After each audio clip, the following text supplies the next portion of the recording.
The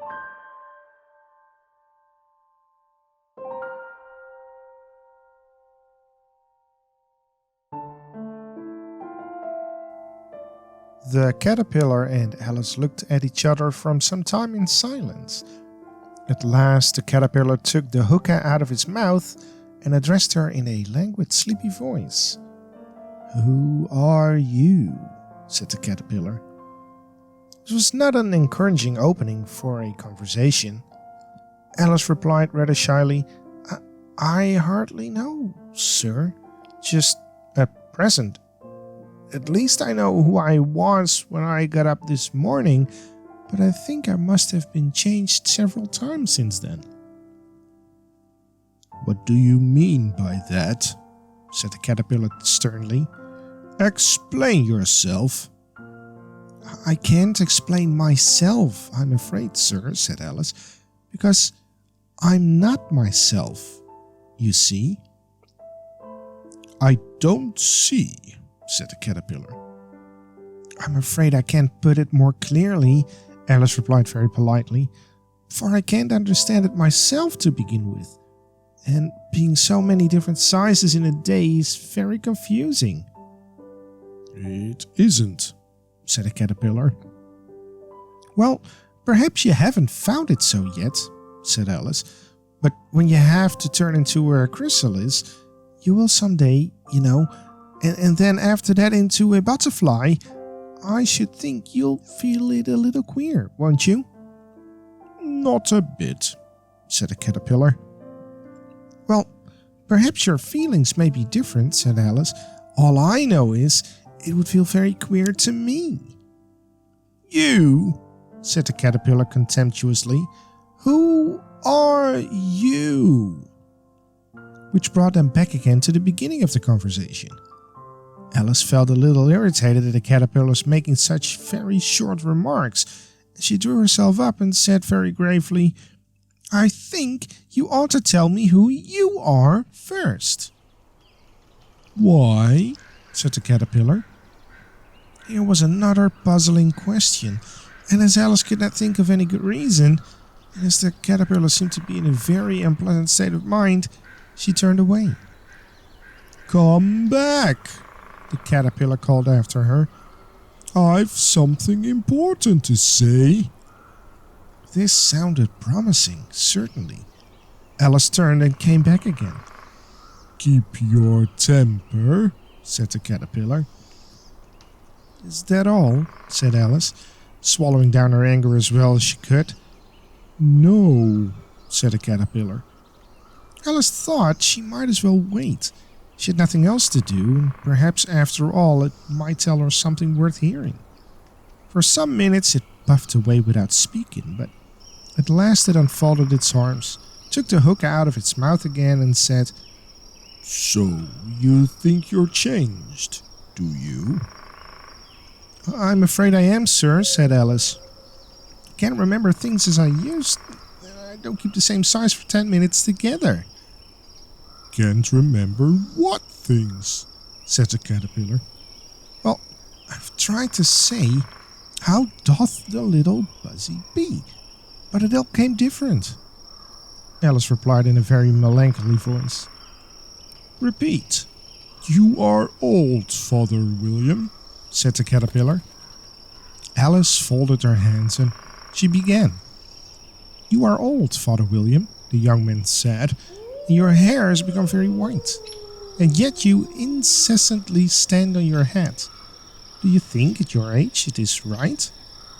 "In my youth," Father William replied to his son, "I feared it might injure the brain, but now that I'm imperfectly sure I have none, why, I do it again and again." "You're old," said the youth, as I mentioned before, "and have grown most uncommonly fat.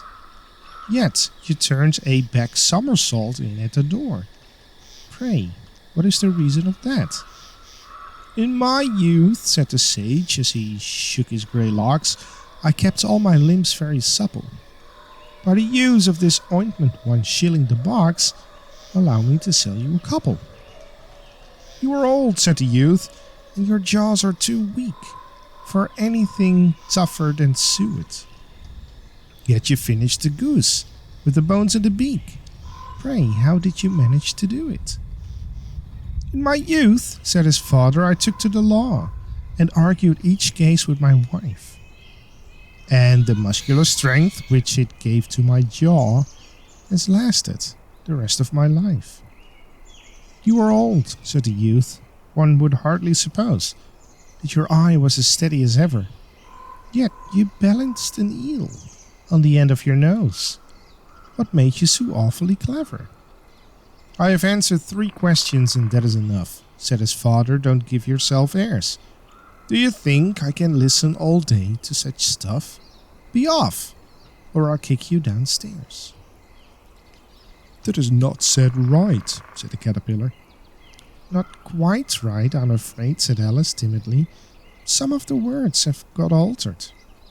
It is wrong from beginning to end, said the caterpillar decidedly. There was a silence for some minutes. The caterpillar was the first to speak. What size do you want to be? It asked. Oh, I'm not particular as to size, Alice hastily replied. Only one doesn't like changing so often, you know. I don't know, said the caterpillar. Alice said nothing. She had never been so much contradicted in her life before. She felt that she was losing her temper. Are you content now? Said the caterpillar. Well, I should like to be a little larger, sir, if you wouldn't mind, said Alice. 3 inches is such a wretched height to be. It is a very good height indeed, said the caterpillar angrily, rearing itself upright as it spoke. It was exactly 3 inches high. But I'm not used to it, pleaded poor Alice in a piteous tone, as she thought of herself. I wish the creatures wouldn't be so easily offended. You'll get used to it in time, said the caterpillar, and it put a hookah into its mouth and began smoking again. This time Alice waited patiently until it chose to speak again. In a minute or two the caterpillar took the hookah out of its mouth and yawned once or twice and shook itself. Then it got down off the mushroom, crawled away in the grass, merely remarking as it went, "One side will make you grow taller, and the other side will make you grow shorter." One side of what? The other side of what? Thought Alice to herself. Of the mushroom, said the caterpillar, just as if she had asked it aloud, and in another moment it was out of sight. Alice remained looking thoughtfully at the mushroom for a minute, trying to make out which were the 2 sides of it. And as it was perfectly round, she found this a very difficult question. However, at last she stretched her arms around it as far as they would go, and broke off a bit of the edge with each hand. And now, which is which? She said to herself, and nibbled a little of the right hand bit to try the effect. The next moment she felt a violent blow underneath her chin. It had struck her foot. She was a good deal frightened by this very sudden change, but she felt that there was no time to be lost, and she was shrinking rapidly, so she set to work at once to eat some of the other bit. Her chin was pressed so closely against her foot that there was hardly room to open her mouth, but she did it at last, and managed to swallow a morsel of the left-hand bit. "Come, my head's free at last," said Alice in a tone of delight, which changed into alarm in another moment when she found that her shoulders were nowhere to be found. All she could see when she looked down was an immense length of neck, which seemed to rise like a stalk out of a sea of green leaves that lay far below her. "What can all that green stuff be?" said Alice. "And where have my shoulders got to? And oh, my poor hands, how is it I can't see you?" She was moving them around as she spoke, but no result seemed to follow, except a little shaking amongst the distant green leaves. There seemed to be no chance of getting her hands up to her head, She tried to get her head down to them, and was delighted to find that her neck would bend about easily in any direction like a serpent.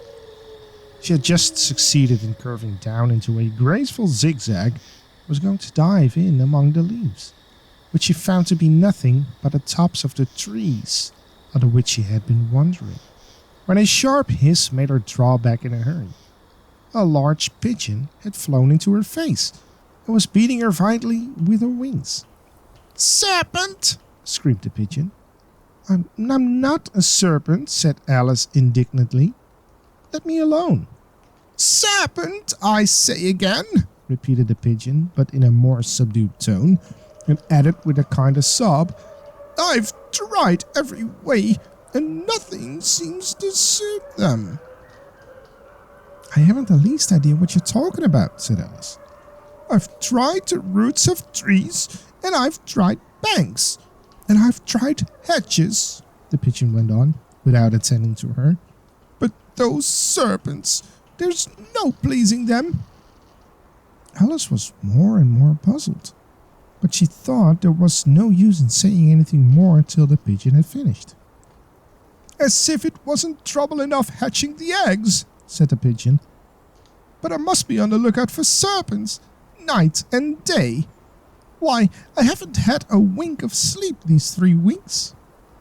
"I'm very sorry you've been annoyed," said Alice, who was beginning to see its meaning.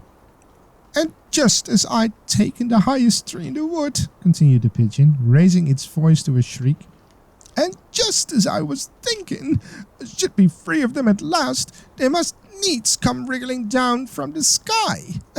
Serpent!" "But I'm not a serpent, I tell you," said Alice. I'm a... "Well, what are you?" said the pigeon. "I can see you're trying to invent something." I'm a little girl," said Alice, rather doubtfully, as she remembered a number of changes she had got through that day. "A likely story indeed," said the pigeon in a tone of the deepest contempt. "I've seen a good many little girls in my time, but never one with such a neck as that. No, you are a serpent, and there's no use denying it. I suppose you'll be telling me next that you never tasted an egg." "I have tasted eggs, certainly," said Alice, who was a very truthful child. "But little girls eat eggs quite as much as serpents do, you know." "I don't believe it," said the pigeon. "But if they do, why then, they're a kind of serpent. That's all I can say." This was such a new idea to Alice that she was quite silent for a minute or two, which gave the pigeon the opportunity of adding, "You're looking for eggs. I know that well enough, and what does it matter to me whether you're a little girl or a serpent?" "It matters a good deal to me," said Alice hastily, "but I'm not looking for eggs. As it happens, and if it was, I shouldn't want yours. I don't like them raw." "Well, be off then," said the pigeon in a sulky tone, as it settled down again into its nest. Alice crouched down among the trees as well as she could, for her neck kept getting entangled among the branches, and every now and then she had to stop and untwist it. After a while, she remembered that she still held the pieces of mushroom in her hands, and she set to work very carefully, nibbling first at one and then at the other, and growing sometimes taller and sometimes shorter, until she had succeeded in bringing herself down to her usual height. It was so long since she had been anything near the right size that it felt quite strange at first. But she got used to it in a few minutes and began talking to herself as usual. "Come, there's half my plan done now. How puzzling all these changes are. I'm never sure what I'm going to be from one minute to the other. However, I've got back to my right size. The next thing is to get into that beautiful garden. How is that to be done, I wonder?" As she said this, she came suddenly upon an open place, with a little house in it about 4 feet high. "Whoever lives there," thought Alice, "it'll never do to come upon them this size. Why, I should frighten them out of their wits." So she began nibbling at the right-hand bit again, and did not venture to go near the house till she had brought herself down to 9 inches high.